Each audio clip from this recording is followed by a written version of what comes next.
All right, hello friends, welcome to यार्स के YouTube channel. मेरा नाम है आयुष राठी और आज हम लोग इस वीडियो में डिस्कस करने वाले हैं कि आप लोग किस तरीके से कौन कौन से स्टेप्स को फॉलो करके अपना VIT 2021 का एग्जाम सक्सेसफुली दे सकते हो। तो जल्दी से इस वीडियो को लाइक करके चैनल को सब्सक्राइब करके AR स्क्वाड का हिस्सा बन जाओ। उम्मीद करते हैं कि आपको वीडियो पसंद आएगी।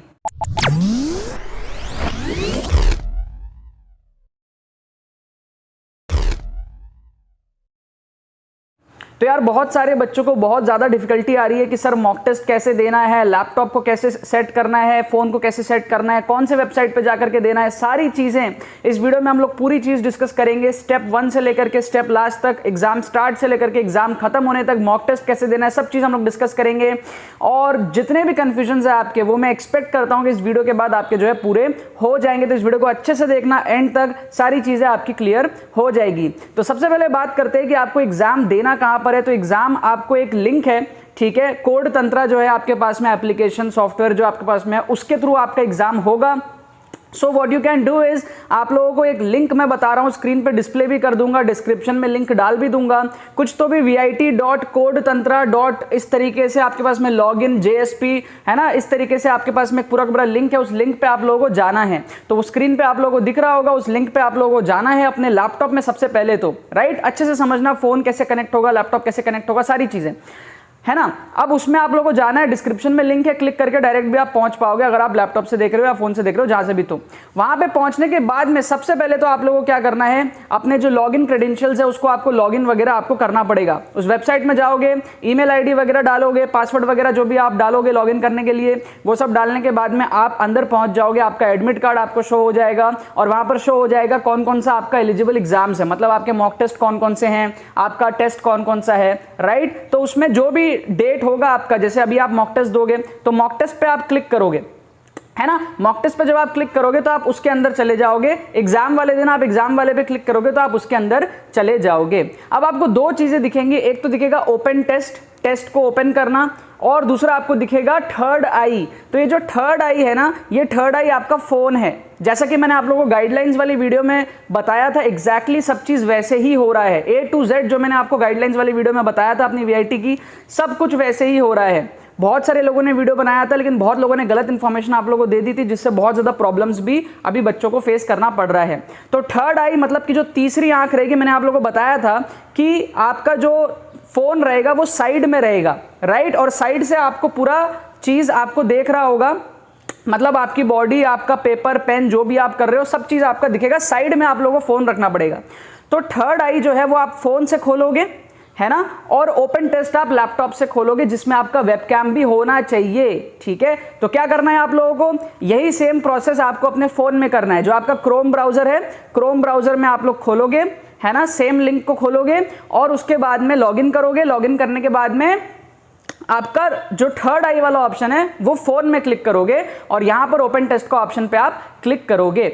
जब ये काम हो जाएगा, आपको बीच में ना सॉफ्टवेयर डाउनलोड करने के लिए भी बोलेगा, तो सॉफ्टवेयर आप डाउनलोड कर लेना। आप लोगों को खुद ही पॉपअप आ जाएगा स्क्रीन पे कि डाउनलोड करो इसको। अगर आपको ऑलरेडी डाउनलोडेड है कोड तंत्रा, जो एग्जाम सेफ्टी सॉफ्टवेयर इस तरीके का कुछ नाम है, वो अगर आपको ऑलरेडी डाउनलोड है तो वेल एंड गुड। अगर नहीं डाउनलोडेड है तो वो आपको डाउनलोड करने के लिए बोलेगा, आप डाउनलोड करके उसको इंस्टॉल कर लेना। सिंपल सा प्रोसेस है, डाउनलोड करके इंस्टॉल करना सबको आता है। नहीं आता होगा तो थोड़ा किसी का हेल्प ले लेना, फैमिली मेंबर का, किसी का कजन का, किसी दोस्त को वीडियो कॉल करके पूछ लेना, भाई इसको इंस्टॉल कैसे करते हैं। बहुत सिंपल होता है। डाउनलोड करोगे, उसके बाद में आप डेस्कटॉप में जहां पर भी वो दिख रहा होगा उसको क्लिक करोगे, इंस्टॉल का ऑप्शन आएगा, स्टेप्स को फॉलो करोगे, कुछ एक्सेस वगैरह मांगेगा और फिर वो आपके उसमें इंस्टॉल हो जाएगा, ठीक है, लैपटॉप में, राइट। अब इंस्टॉल होने के बाद में आप चाहो तो ब्राउजर से वापस खोल लेना उसको, और या तो आप ब्राउजर वाला जो आप काम कर रहे थे उसको कैंसिल करके सॉफ्टवेयर से खोल लेना, जो आपका इंस्टॉल हो गया वहां से वापस से लॉगिन कर लेना। जैसे आपकी इच्छा हो वैसे कर लेना, ठीक है। मतलब चीटिंग तो आप इसमें कर नहीं सकते, आप मल्टीपल टैब्स खोल नहीं सकते, पूरा अच्छे तरीके से आपका जो है सब चीज रिकॉर्ड होगा। तो आप, है ना, ये नहीं सोचो कि हम दूसरे टैब में गूगल खोल लेंगे, ये मत सोचो कि आप स्क्रीन से गायब हो जाओगे, कुछ नहीं, आपको सब चीज जैसे है वैसे ही रखना पड़ेगा। और सच बता रहा हूँ, आप वॉशरूम भी नहीं जा सकते। अगर आपको वॉशरूम भी जाना है तो कुछ बच्चों का कमेंट मैंने पढ़ा था, कुछ कॉमेडी वे में लिख रहे थे कि भाई वॉशरूम भी जाना होगा तो कैमरा लेके जाना पड़ेगा, लैपटॉप उठा के लेके जाना पड़ेगा।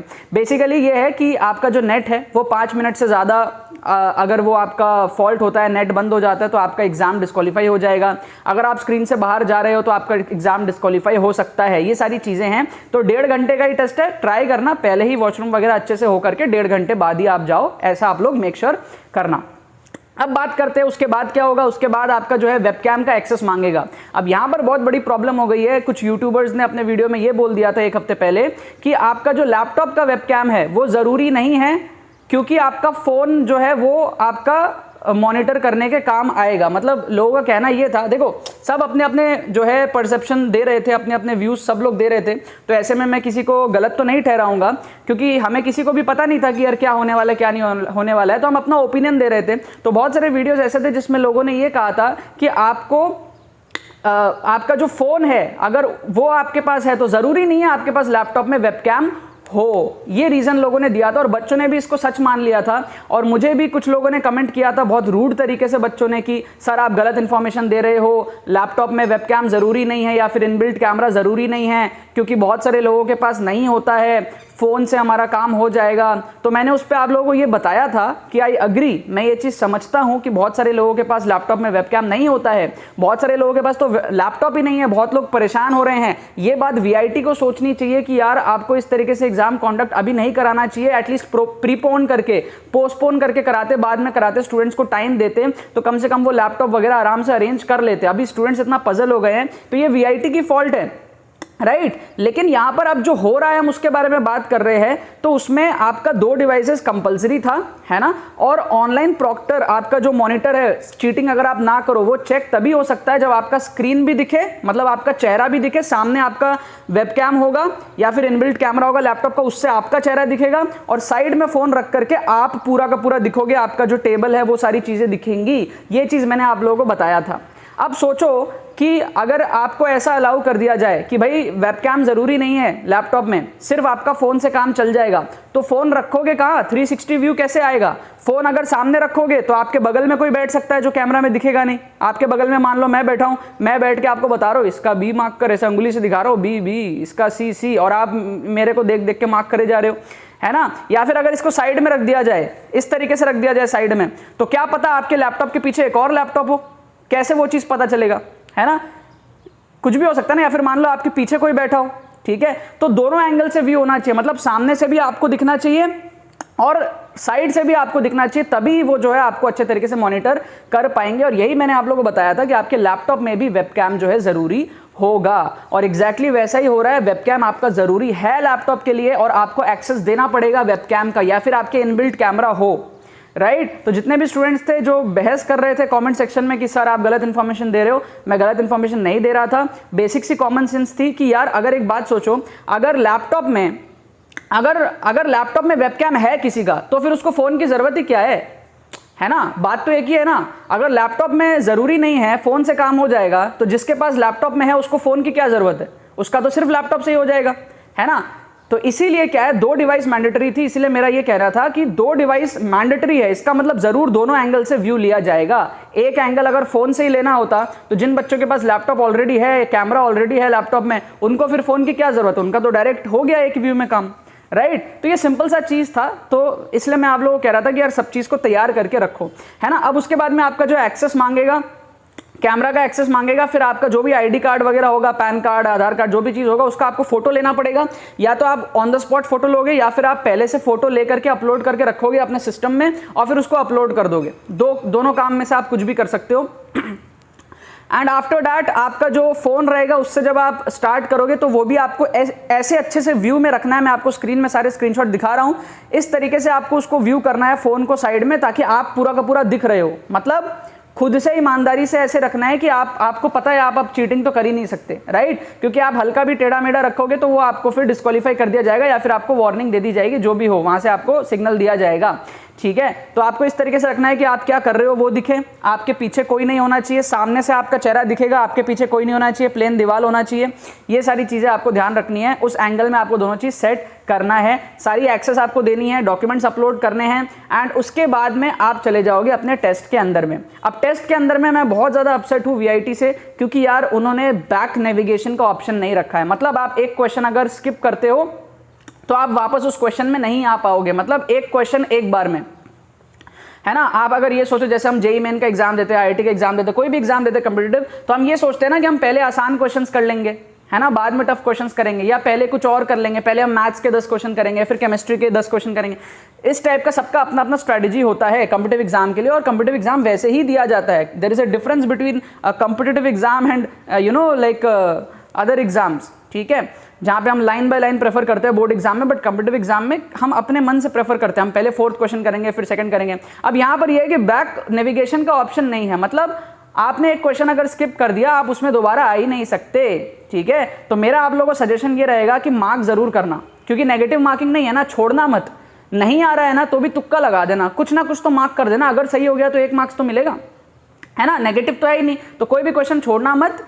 ये आप लोगों के लिए खराब तो जरूर हुआ है कि आप लोग बैक नेविगेशन नहीं कर सकते, तो ट्राई करना यार, एक बार में अच्छे से सॉल्व करने का ट्राई करना। देखो बहुत गलत चीज़ है ये, बहुत बार हम क्वेश्चन में फंस जाते हैं और हमें लगता है कि यार बाद में हम इसको कर लेंगे, लेकिन आपको बाद में आने का मौका नहीं मिलेगा, तो ये एक गलत चीज़ है मेरे हिसाब से।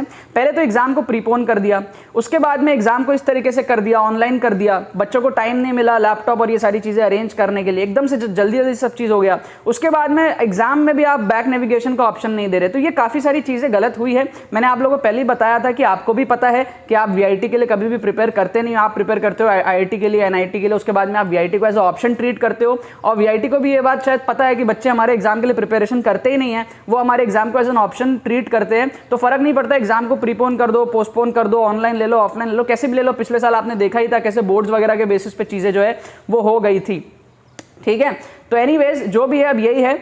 उसके बाद में फिर आप टेस्ट जब दोगे तो वहां पर आपको एक SOS का ऑप्शन दिखेगा, साइड में आपको एक हाथ का सिग्नल दिखेगा, आपको कोई भी इशू आएगी तो आप वहां पर क्लिक करके लिख सकते हो, अपना नंबर डाल दोगे तो वो आपको तुरंत कांटेक्ट कर लेंगे, ठीक है। मॉक टेस्ट के दौरान ये सारी चीजें नहीं होंगी, लेकिन एक्चुअल एग्जाम के दौरान ये सारी चीजें आपको गाइडेंस वगैरह सब चीज मिल जाएगी।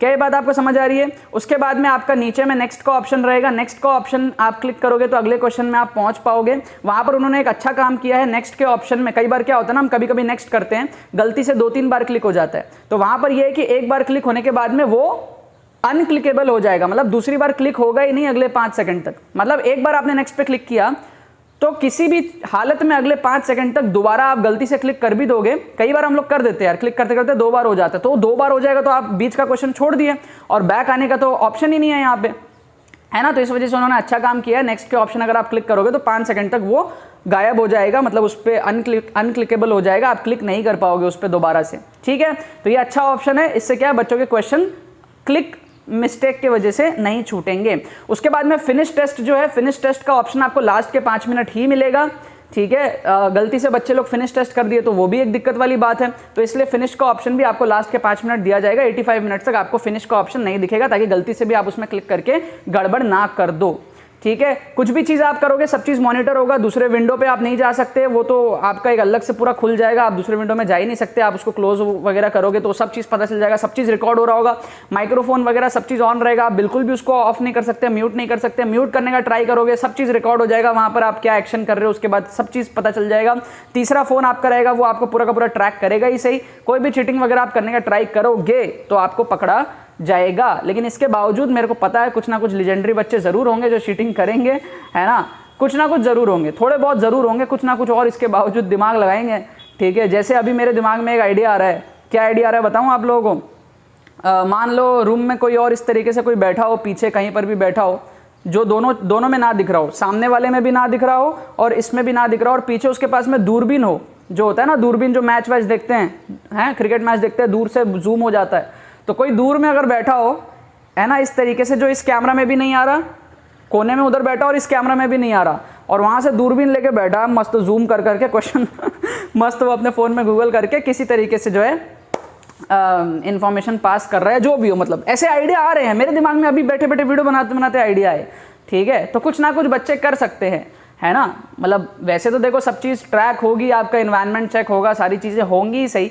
लेकिन कुछ ना कुछ इसके बावजूद हो सकता है यार, होने को तो हो सकता है, ठीक है। But I would not suggest anybody to do this. आप लोग ऑनेस्टी से एग्जाम दो, अपने टैलेंट पे भरोसा रखो, आप लोग जरूर एग्जाम अच्छा क्रैक कर पाओगे। मैं आप लोगों के लिए प्लेलिस्ट तो ला ही रखा हूँ, ट्रिक्स एंड चीट कोड्स आप लोगों को बता रहा हूँ, प्रीवियस ईयर क्वेश्चंस आप लोगों को वीआईटी के सॉल्व करके दिखा रहा हूँ, तो उससे आप लोगों को हेल्प हो रहा होगा। बाकी सारे वीडियोस मैंने बना दी है, गाइडेंस वगैरह सब चीज़ से रिलेटेड, आपका स्लॉट बुकिंग वगैरह सब चीज़ मैंने वीडियो बना दी है, एंड आई होप मेरे से आप लोगों को बहुत ज़्यादा हेल्प मिला होगा, ठीक है। अगर इस वीडियो से भी कुछ नहीं समझ में आ रहा हो तो मैं आप लोगों को डिस्क्रिप्शन में लिंक दे दूंगा एक बड़ी वीडियो का, ठीक है, जो कोड तंत्रा का ही है, उसको आप लोग देख करके भी, और कुछ भी अगर छोटी छोटी चीज आपको नहीं समझ आ रही तो वहां से देख सकते हो। बट उसी चीज को मैंने थोड़ा सा यहाँ पे समराइज करके आप लोगों को बताया, वहां पे थोड़ा सा ज्यादा स्पून फीडिंग काइंड ऑफ चीज हुई है, और होनी भी चाहिए, क्योंकि वो मेन जो है पोर्टल है आपका जो एग्जाम लेगा, तो वहां पर एकदम A to Z सब चीज बतानी चाहिए। मैं आप लोगों को थोड़ा सा ओवरव्यू करके चीजें बताया हूं, ठीक है। बाकी तो बस यही बात है। आई होप आपके बचने के आपने कुछ सीखा होगा, कुछ समझा होगा आपके VIT एग्जाम में। आई होप आपको कोई दिक्कत नहीं आएगी।